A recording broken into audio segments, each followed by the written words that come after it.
Malayali star hero complete actor Mohan Lal filmography చూస్తే ఆశ్చర్యం వేస్తుంది. ఒక సినిమాకు మరొక సినిమాకు పొంతన ఉండదు.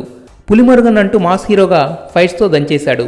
ఒప్పం అంటూ బ్లైండ్ మ్యాన్గా పీక్స్ పెర్ఫార్మెన్స్తో సినిమానే ఒప్పించేశాడు.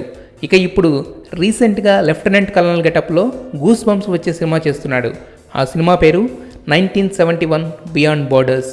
1971 ఇండో పాక్ వార్ని బేస్ చేసుకుని సాగే ఈ సినిమాలో కల్నల్ మహదేవన్ పాత్రలో అదరగొట్టేస్తున్నాడు మోహన్ లాల్.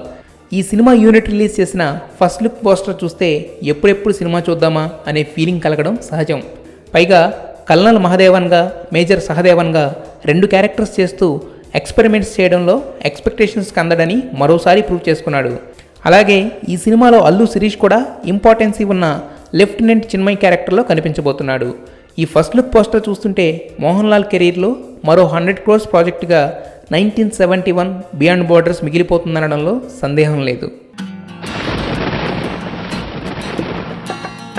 ఇలా సంతోషంగా ఎప్పుడూ ఒక్కసారి ఉంటాను.